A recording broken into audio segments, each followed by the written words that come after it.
महाराष्ट्र विधानसभा चुनाव में महायुति की भारी जीत के बाद महाविकास आघाड़ी के सामने विपक्ष का नेता कौन होगा, इस पर सवाल खड़ा हो गया है। क्योंकि उनके पास क्या वो आंकड़े हैं जिससे वो विपक्ष का नेता सामने ला सकें। इस पर बात करने के लिए मेरे साथ हैं पूर्व महाधिवक्ता श्रीहरि अने जी।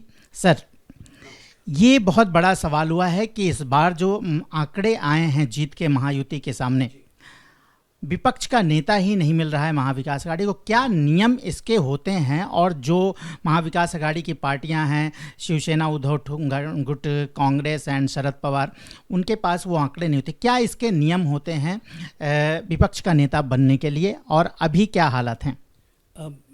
जो कानून की स्थिति है उसमें इसके बारे में कोई नियम नहीं है।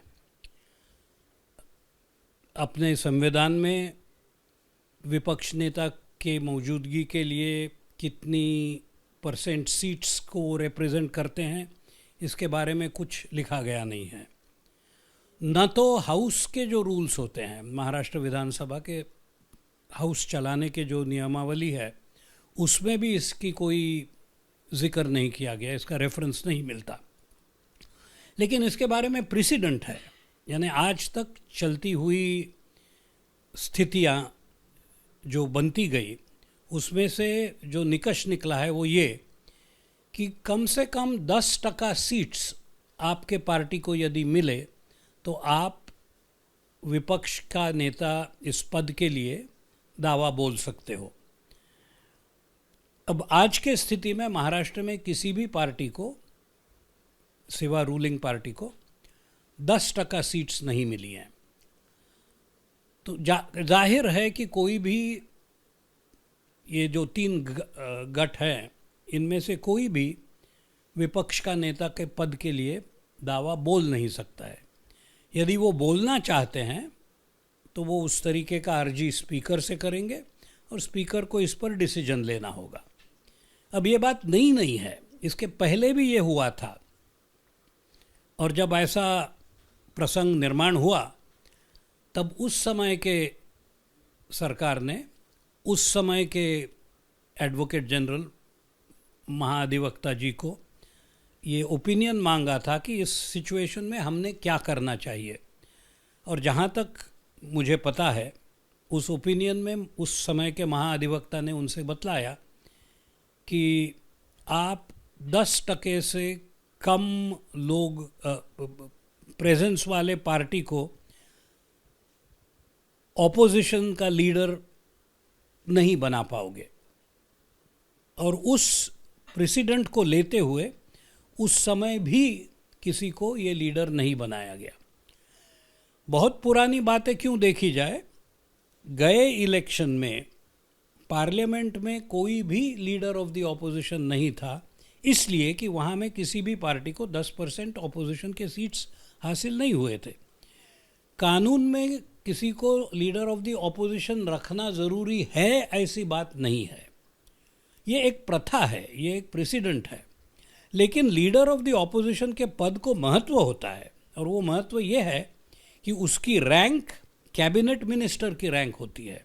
तो जो भी उपलब्धियां, जो भी सहूलती उन्हें मिलती है कैबिनेट मिनिस्टर को, वो सारी लीडर ऑफ द ऑपोजिशन को भी जा सकती है। ये ख्याल में लेते हुए लीडर ऑफ द ऑपोजिशन सिर्फ कोई कहे कि मेरे पास इतने लोग हैं, या तो इतने लोगों को मैं इकट्ठा मेरे साथ लेके चल रहा हूँ और इनको कोई हर्जी नहीं है इसलिए मुझे बनाओ, तो वैसे नहीं बनाया जाएगा। सर, अभी ये बात चल रही है कि जो महाविकास आघाड़ी है, उन्होंने चुनाव से पहले एक पत्र लिखा था और उसमें कहा था कि हमारा ये गठबंधन है और इसमें हम साथ हैं। तो क्या ऐसी स्थिति में कि जो गठबंधन को मिला करके भी क्या विपक्ष का नेता बनाया जा सकता है, ऐसा भी कुछ है? सब ये एक, जैसे मैंने अभी बताया, कानून के चौकट में तो ये बैठता नहीं है। आप कहो कि मेरे पास नहीं है लेकिन हम इकट्ठा हो के दिखा सकते हैं, तो इस स्थिति को स्वीकार करने के लिए भी कानून में कोई प्रोविज़न होनी चाहिए, जो कि नहीं है।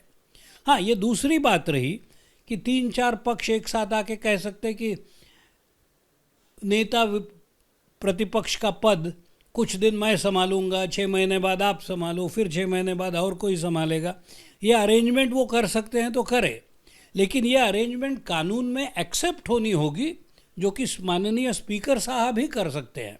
अब स्पीकर साहब को वो समझा सकते हैं कि हमें दे दो क्योंकि हमने ये अरेंजमेंट किया है। प्रेसिडेंट में ये नहीं बैठता, इसके पहले ये कभी हुआ नहीं है। ये हो सकता है क्या, और ये स्पीकर साहब पर ये कंपल्शन है क्या, इस तरीके से उनको एक्सेप्ट करना चाहिए, ये तो वो उनको ठहराना होगा। उसके बारे में कागज़ में या कानून में कोई भी प्रोविज़न नहीं है। एक सर और सवाल कि उद्धव ठाकरे जो शिवसेना यूबीटी के प्रमुख हैं, उन्होंने जो अपने जीते हुए विधायक हैं उनसे एक शपथ पत्र लिखवा रहे हैं कि आप जो है पार्टी के खिलाफ नहीं जाओगे, और ये शपथ पत्र ऐसा है कि आप जो है हमारी बातों को मानेंगे, मतलब आप छोड़कर या कहीं और दूसरी जगह कुछ नहीं कर सकते हैं। क्या इस तरह के शपथ पत्र की कोई जो है वो आगे काम आता है कानूनी तौर से? क्या वो बाध्य हो जाते हैं? शपथ पत्र, इस शब्द को अंग्रेज़ी में हम एफिडेविट कहते हैं। अब किसी भी शपथ पत्र में कोई भी शख्स जो वो शपथ पत्र पर खुद की दस्तखत करता है, वो यही कहता है कि जो कुछ मैं कह रहा हूँ वो सच है।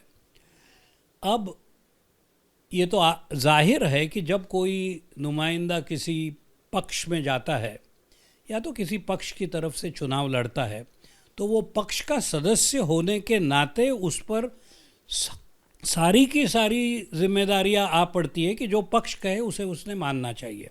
वो पक्ष के विचार सरणी के खिलाफ कुछ कर नहीं सकता है, ना तो पक्ष के दिए हुए आदेश को तोड़ सकता है। जब ये स्थिति पक्ष में प्रवेश करने के नियमावली में ही कंपलसरी है, तो ऐसा और एक एफिडेविट करने से क्या हासिल होगा, मैं समझ नहीं पा रहा हूँ। मान लीजिए ऐसा एफिडेविट किया भी किसी ने, जब वो हाउस में बैठता है तब तो कानूनन स्थिति है कि पक्ष का व्हिप उसको मानना पड़ता है। अब जब व्हिप को वो तोड़ नहीं सकता और उसने यदि व्हिप तोड़ा तो उसका बहुत लंबा असर होता है, उस पर काफ़ी कार्रवाई की जा सकती है। ये स्थिति जब मौजूद है तो और एक एफिडेविट दे के उसमें क्या फ़र्क पड़ने वाला है, ये मेरे समझ में नहीं आता। इसका मतलब ये हुआ कि आपके पार्टी के रूल्स में दम नहीं है, या तो आपके पार्टी के व्हिप में व्हिप चलाने की ताकत नहीं है, या तो किसी कारण आप एक एडिशनल दबाव डालना चाहते हो आपके मेंबर पे कि देखो तुमने ये तो सब किया ठीक है, लेकिन अभी शपथ ली है और शपथ नहीं तोड़ोगे तुम। इसका माने जो चीज़ आप आपके कानून के थ्रू हासिल नहीं कर सकते, उसके लिए एक एडिशनल पुष्टि चाहते हो, एक एडिशनल सपोर्ट चाहते हो, इसलिए आप शपथ पत्र मांग रहे हो। इसमें कोई गैर कानूनन नहीं है, लेकिन इससे हासिल क्या होने वाला है ये मैं नहीं जानता। यदि कोई आदमी जो चुन के आवे, उसने ऐसा शपथ पत्र दिया भी हो, वो कल आपकी पार्टी छोड़ के रूलिंग पार्टी में चला जाए, आप क्या करोगे? उस पर प्राइवेट एक्शन आप ले सकते हो कि मैं तुम्हें पार्टी से निकाल देता हूँ, लेकिन वो तो आज भी आपके पास उपलब्धि है। उस पर आप ये कह सकते हो कि आपने व्हिप तोड़ा, उसकी मैं पनिशमेंट देता हूँ, वो आज भी आप कर सकते हो। शपथ पत्र लेके ज़्यादा क्या हासिल होगा, इसके बारे में सिवा प्रेशर डालना और तो मुझे कोई दिखता ही नहीं है क्यों ये शपथ पत्र लिया जा रहा है। तो ये थे पूर्व महाधिवक्ता, जिन्होंने बताया कि महाराष्ट्र में इस वक्त विपक्ष के नेता को लेकर के क्या स्थितियां बनी और उस पर कानूनी प्रक्रिया क्या है, उस पर हमने बातचीत किया। लेकिन अब इंतजार है कि महाराष्ट्र का मुख्यमंत्री कौन होगा, उसके बाद मंत्री कौन बनेंगे, और उसके बाद क्या विपक्ष में का नेता जो है इस बार जो है विधानसभा में बैठेगा। इस पर अभी तमाम सवाल हैं, वो समय पर पता चल सकते हैं। कैमरामैन जितेंद्र के साथ Rajesh Tripathi, ABP news, Mumbai. For exclusive and insightful videos, subscribe to our new channel ABP Live Premium.